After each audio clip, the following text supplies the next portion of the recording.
Chapter number 1, Fundamentals of Chemistry, short questions.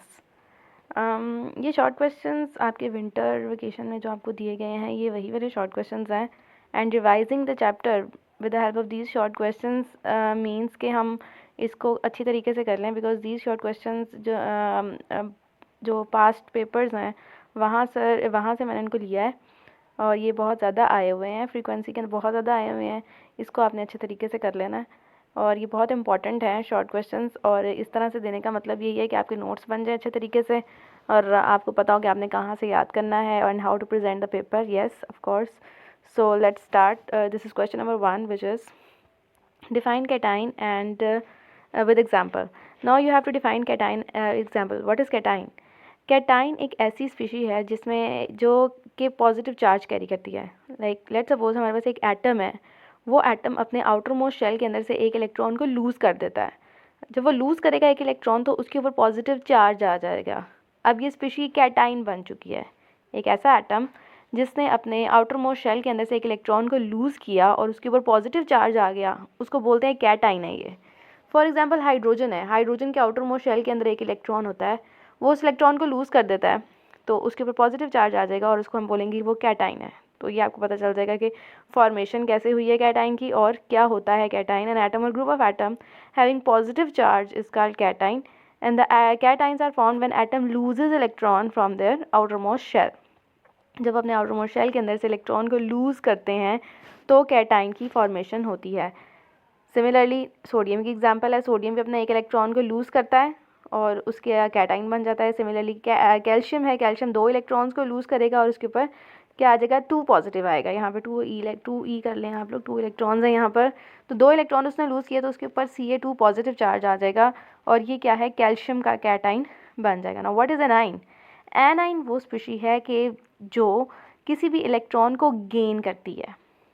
कोई भी atom अगर किसी इलेक्ट्रॉन को गेन करता है तो उसके ऊपर नेगेटिव चार्ज आ जाता है और उसको हम कहते हैं एनाइन है. ये anion is a atom or group of atom having negative charge on it. और ये बनता कैसे है? It is formed by gain or addition of electrons to an atom.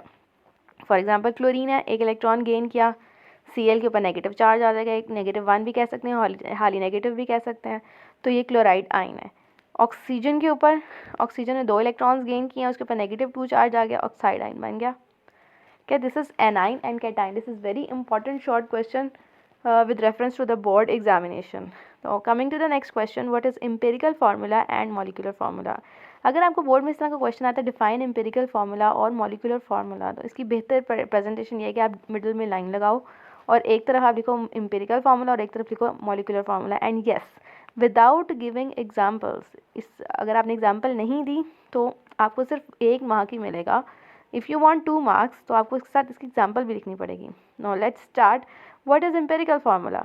The simplest form of formula is empirical formula. It is a simple whole number ratio of the atom present in the compound. किसी भी compound में atom किस ratio से मौजूद है वो होता है एम्पिरिकल फार्मूला.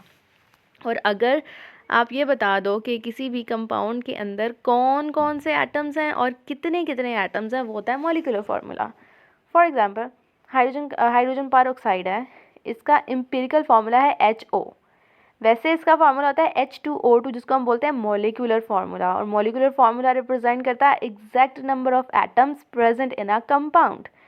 तो the molecular formula of hydrogen per will be H2O2 and the empirical formula क्या होता है, वो सिंपल होल नंबर रेशो होता है, इसीलिए वो क्या होगा, HO. What is the molecular formula of benzene? It is C6H6 और इसका एम्पिरिकल फार्मूला क्या बनेगा, CH.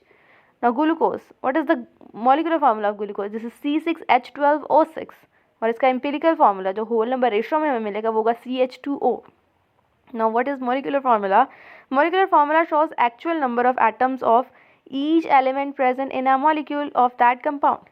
किसी भी compound के अंदर number of atoms कौन से हैं और कितने हैं, ये molecular formula हमें बताएगा. Like hydrogen peroxide H2O2 is the molecular formula. Benzene C6H6 is the molecular formula. Glucose C6H12O6 is the Formula of glucose.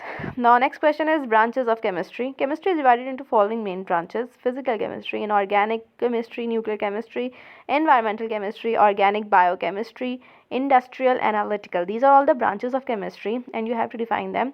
Physical chemistry is defined as a branch of chemistry that deals with relationship between composition and physical properties of matter along with their changes in them. अब matter है उसकी physical properties और उसकी composition और जितने भी इसके अंदर केमिकल चेंजेस आते हैं वो सारे स्टडी होते हैं under the branch of physical chemistry.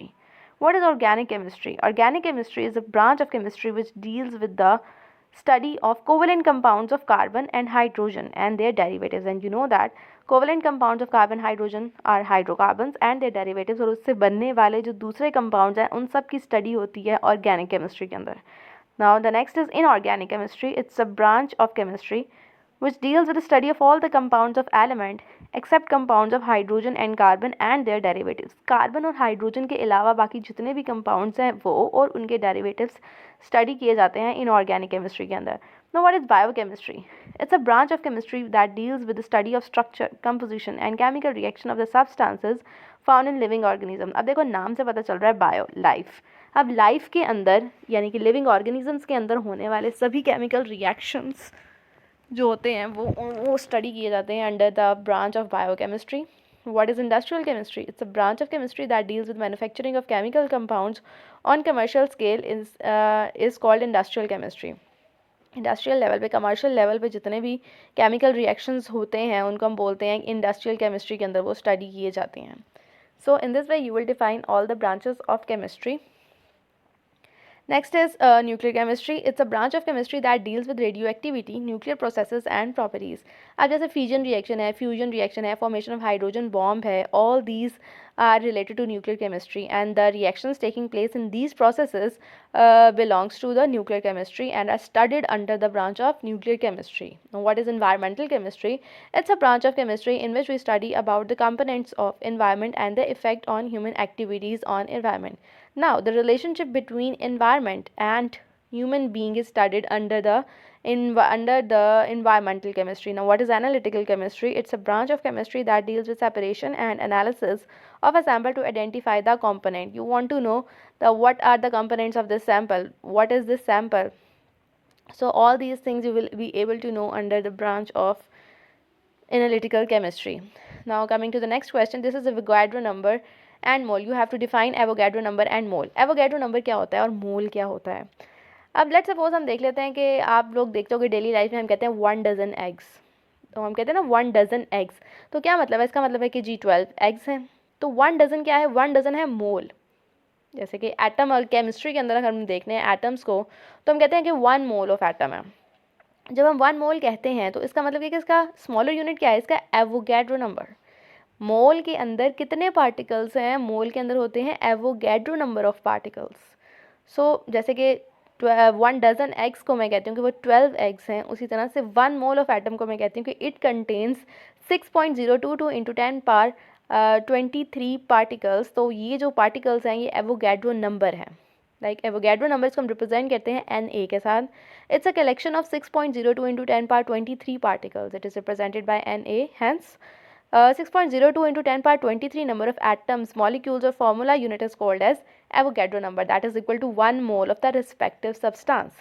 यानी कि कोई भी सब्सटेंस अगर मैं कहूँ कि दिस इज़ 1 मोल तो उसका क्या मतलब है कि इसके अंदर 6.02 into 10 power 23 number of atoms हैं, मॉलिक्यूल्स हैं या फार्मूला यूनिट्स हैं. तो this is Avogadro number. What is mole? Mole is defined as amount of substance that contains 6.02 into 10 power 23 number of particles, atom, molecules or formula units. I hope you understand the concept of mole and Avogadro number. And yes, mole is represented by MOL. Now define valency and on which factors it depends. ये भी question बहुत ज़्यादा board में आया हुआ है, बहुत लगातार बार बार आया गया है. तो ये what is valency? Valency it's a unique property of element and it is the combining capacity of an element with other element. किसी भी element की दूसरे element के साथ combine होने की capacity को valency कहते हैं. और ये डिपेंड करते हैं कि आपके आउटर मोस्ट शेल के अंदर कितने इलेक्ट्रॉन्स हैं. It depends upon the number of electrons in the outer most shell. Now the next is define molecular mass. What is molecular mass? नाम से पता चल रहा है एक मॉलिक्यूल आपके पास है और उसकी मास क्या है, उसको हम बोलेंगे मॉलिक्यूलर मास है. The sum of atomic masses of all the atoms present in one molecule of a molecular substance. अब डेफिनेटली मॉलिक्यूल कैसे बनता है? मॉलिक्यूल बनता है कॉम्बिनेशन ऑफ एटम्स के साथ. और अब उन्हीं एटम्स के जो एटम्स का जो वेट है उसको आप करोगे ऐड, तो और आपके पास मॉलिक्यूलर मास आ जाएगा. फॉर एग्जांपल क्लोरीन है, Cl2 है क्लोरीन का एटम. एटम अगर होगा तो उसका हमें पता है 35.5 होता है, ठीक है. और अगर ये दो हैं तो हम इसको मल्टीप्लाई बाय 2 कर देंगे, या फिर 35.5 प्लस 35.5, ऐसे आप कर लो जैसे आपको ठीक लगता है. तो आपका आंसर आ जाएगा 71 AMU. So this is the molecular mass of chlorine. Okay, the next is right the molecular mass of nitric acid. Nitric acid का मॉलिक्यूलर मास हमने देखना है कि उसके लिए मॉलिक्यूलर मास. अब देखो मॉलिक्यूलर नाइट्रिक एसिड एक मॉलिक्यूल है जिसका फार्मूला होता है HNO3, right. HNO3 is the molecular formula of nitric acid. Now you have to find out the molecular mass. तो उसके लिए आपको इसका पहले इसके सेपरेट करने पड़ेंगे सभी एटम्स के, किन एटम से जुड़कर ये बना हुआ है, और हर एक एटम का अलग अलग उसका मास होगा. उसको आप ऐड अप कर दोगे तो अल्टीमेटली आपको मिल जाएगा molecular mass of nitric acid. For example HNO3 है, ठीक है. H है, इसका होता है 1 AMU. N है, उसका होता है 14 AMU. और ऑक्सीजन है, उसका क्या होता है 16 AMU. अब आपने इसका मॉलिक्यूलर फार्मूला फाइंड आउट करना है. तो आप इसको कैसे फाइंड आउट करोगे? आप इसको ऐड करोगे. जैसे कि 1 है तो atomic mass of hydrogen plus atomic mass of nitrogen plus atomic mass of oxygen, ये आपने ऐड कर लिया. 3 ऑक्सीजन के इसलिए ऐड किए हैं क्योंकि HNO3 है, O का 3 है, 3 ऑक्सीजन हैं. इस वजह से ये जब आपने कैलकुलेट किया तो आपके पास आ जाएगा 63 AMU. This question is very important. Right the molecular mass of nitric acid, और बुक में आप एज एग्जाम्पल भी दिया गया है. ना write down the formula of silicon dioxide and calcium chloride. Calcium chloride और सिलिकॉन डाइऑक्साइड का आपने फार्मूला देख लेना है कि वो क्या है. वो है SiO2. It's silicon dioxide. नाम से पता चल रहा है सिलिकॉन Si है और डाइऑक्साइड है, 2 ऑक्सीजन है, O2 आ जाएगा. Next is calcium chloride. तो ये देखें यहाँ मिस्टेक है, इसने गलत लिखा हुआ है. यहाँ पे आप ठीक कर लो इसको. कैल्शियम क्लोराइड का फॉर्मूला होता है CaCl2. क्लोराइड है ना, Cl, तो CaCl2 आ जाएगा. Okay, now differentiate between homogeneous and heterogeneous mixture. Homogeneous mixture क्या है, हेट्रोजेनस मिक्सचर क्या है? The best way to explain को, अब दरमियान में लाइन लगाओ और उसको एक्सप्लेन करो. Mixture that have uniform composition उसको बोलते हैं होमोजेनस, और मिक्सचर जिसकी यूनिफॉर्म कंपोजिशन नहीं है, जो कम्प्लीटली एक दूसरे के अंदर मिक्स नहीं होता, उसको हम बोलते हैं हेट्रोजेनस है. फॉर एग्जाम्पल होमोजेनस है एयर है. Air is a mixture of gases. सब गैसेज आपस में मिक्स हैं, you can not separate them. Okay, तो this is an example of homogeneous mixture. Ice cream है, all the components are finely mixed with each other. Now what are the examples of heterogeneous mixture? Then soil है, rock है, wood है. This is an example of heterogeneous mixture. Now what is mixture? Mixture when 2 or more elements or compounds mix up physically without any fixed ratio, they form mixture. यानी कि 2 या 2 से ज़्यादा elements आपस में mix आप करते हो, फिजिकली मिक्स कर रहे हो, लेकिन आपको इसमें कोई केमिकल कॉम्पोजिशन का नहीं पता, कोई रेशो नहीं आपने सेट की हुई है, तो उसको आप बोलते हो मिक्सचर है. जैसे शुगर इन वाटर है, मैंने एक वाटर का बीकर लिया, उसके अंदर मैंने रैंडमली शुगर के 2-3 चम्मच डाल के उसको मिक्स कर दिया. Now it becomes mixture. So this is the physical method. I have not used any fixed ratio that I have added a 1 specific spoon or 2 grams specifically. I have not make any specification for this, for the formation of this mixture. So this is an example of mixture. I have randomly added 2 to 3 spoons of sugar in the beaker and this becomes a mixture. It's a physical method, not any chemical composition is included in it. The next is relative atomic mass. What is relative atomic mass? You know what students, carbon 12 के बारे में आपने सुना होगा कि carbon को हम एक जैसे कहते हैं ना स्टैंडर्ड बना लेना किसी चीज़ का, कि इसके लिहाज से हम फाइंड आउट करते हैं. तो carbon has become a standard in chemistry. तो रिलेटिव एटॉमिक मास हम रिलेट किससे करते हैं? कार्बन 12 के साथ रिलेट करते हैं. तो relative atomic mass of an element is the mass of an atom of that element as compare to 1/12 of the mass of an atom of carbon 12 isotope. अब जैसे कार्बन 12 को एक स्टैंडर्ड बना दिया गया है, तो किसी भी चीज़ का अगर हमने रिलेटिव एटॉमिक मास निकालना है तो वो हम कैसे करेंगे? उसी एटम का मास उसको कंपेयर करेंगे carbon 1/12 to the mass of the carbon 12 isotope. इसका यूनिट होता है एटॉमिक मास यूनिट AMU. और what is the value of AMU atomic mass unit की वैल्यू होती है 1.66 × 10⁻⁻24 grams. Okay, Now the next question is give the significance of chemical formula. The significance of chemical formula is as follows. क्या बताता है chemical formula की क्या इसका significance है, इसकी क्या importance है कि it represents the name of substance, कि substance का क्या नाम है. For example H2O water, chemical symbol हमें इस बारे में बताता है. It also tells the name of the element as present in a compound. ये भी बता देता है कि compound में कौन कौन से elements हैं. Okay. Then the next question is differentiate between atomic number and mass number. Now, what is atomic number and what is mass number? Atomic number is equal to the number of protons present in the nucleus of an atom. Okay, atomic number we very well know.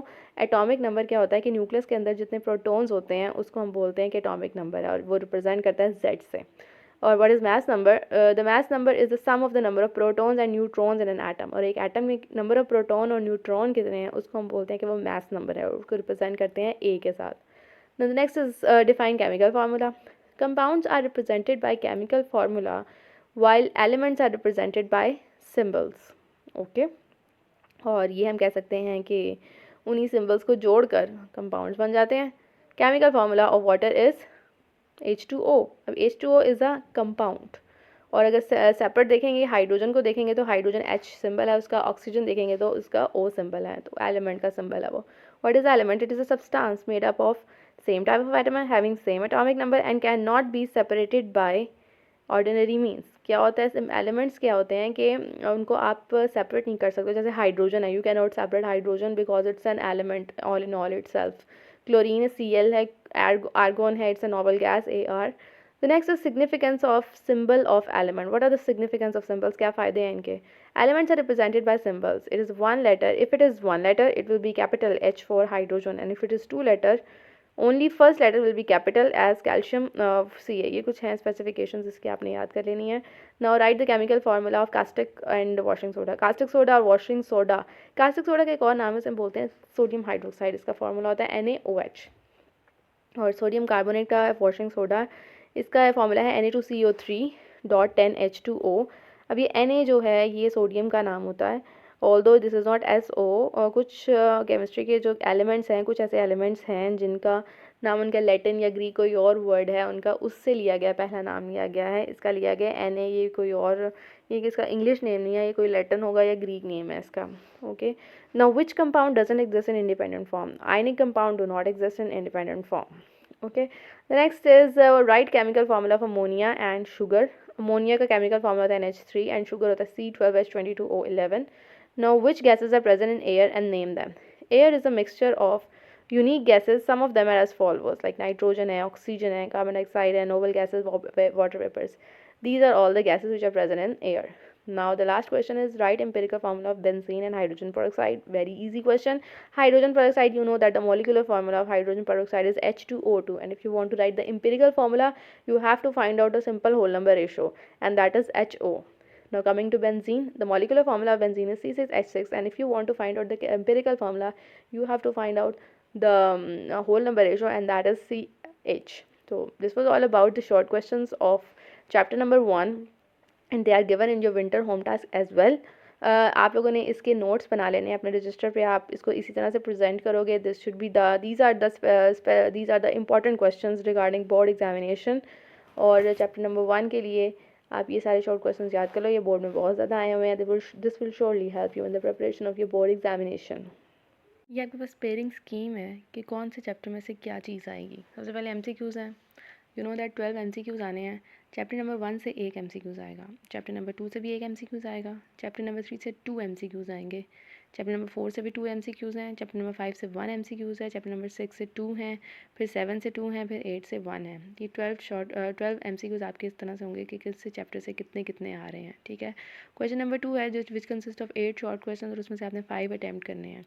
Question number 1 से short questions आएंगे आपको 3, और question number 2 से आएंगे 2 short questions, और chapter number 3 से आपको आएंगे 3 शॉर्ट क्वेश्चंस.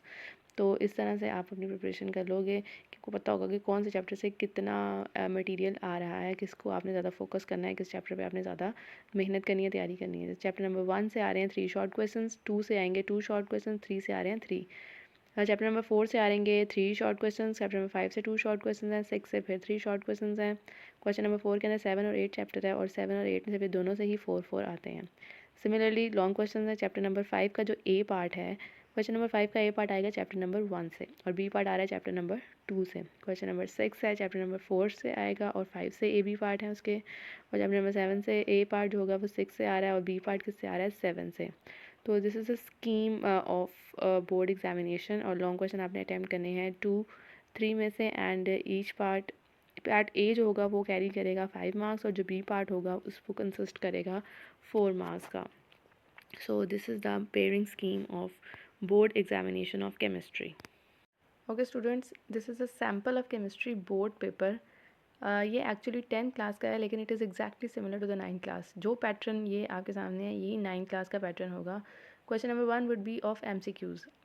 12 MCQs होंगे लाइक यू सी, ये 9 और ये नेक्स्ट पेज पे होंगे 12। टोटल 12 MCQs आप लोगों को आएंगे। क्वेश्चन नंबर 1 आपका कंसिस्ट करता है MCQs के ऊपर, जिसके अंदर 12 MCQs होंगे, उसके 4 ऑप्शंस होंगे। इसमें से जो करेक्ट ऑप्शन होगा उसको आपने ग्रिड के ऊपर फिल करना है। ग्रिड के ऊपर ABCD जो भी इसका ऑप्शन होगा उसको उसके अंदर आपने फिल करना है। ये आपका क्वेश्चन नंबर 1 है केमिस्ट्री के बोर्ड के पेपर के अंदर, जिसको कंप्लीट करने के लिए आपको 15 मिनट्स दिए जाएंगे। 15 मिनट्स के अंदर अंदर आपने अपने ग्रिड को फिल करना है। इन सब के ऑप्शंस जो करेक्ट ऑप्शंस हैं वो ग्रिड के ऊपर ABCD के बबल्स बने होंगे, उनको आपने फिल करना है। ये आपका क्वेश्चन नंबर 1 है, 12 MCQs and you have to complete this in 15 minutes. Now coming to question number 2। Question number 2 जो होगा वो होगा आपका शॉर्ट क्वेश्चंस का। यहाँ शॉर्ट क्वेश्चंस के 3 पार्ट्स होते हैं, 2, 3, 4 जो क्वेश्चन है वो कंसिस्ट करता है आपके शॉर्ट क्वेश्चंस के ऊपर। शॉर्ट क्वेश्चंस होंगे 8 में से आपने 5 करने होते हैं। जैसे कि हर पार्ट में आपको दिए गए होंगे 8 क्वेश्चंस।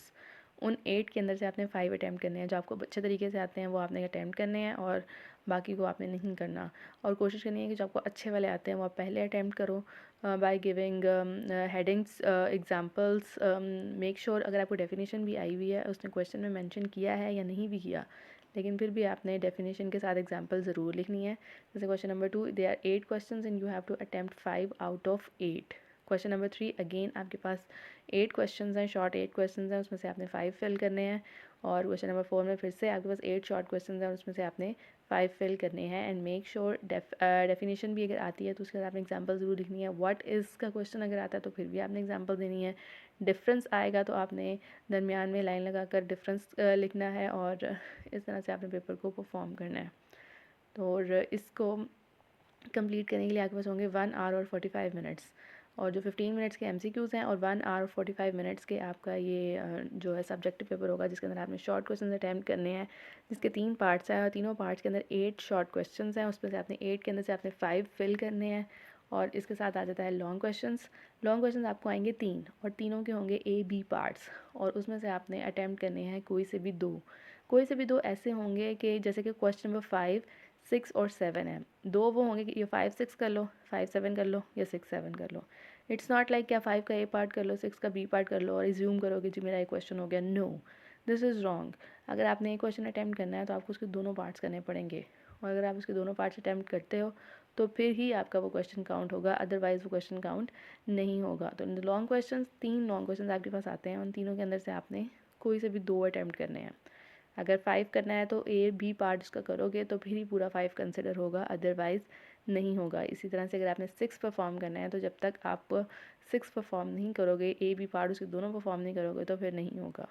कंप्लीट आपका तभी होगा अगर आप A और पार्ट भी परफॉर्म करते हो और B पार्ट भी परफॉर्म करते हो। इसी तरह से 7 क्वेश्चन है, उसके भी 2 पार्ट्स हैं A और B, और ये A और B अगर आप कंप्लीट करते हो तो ही 7 काउंट होगा, अदरवाइज 7 काउंट नहीं होगा। So this was about the presentation, I mean the board, it's just an example of board paper, ताकि आपके लिए आसानी हो।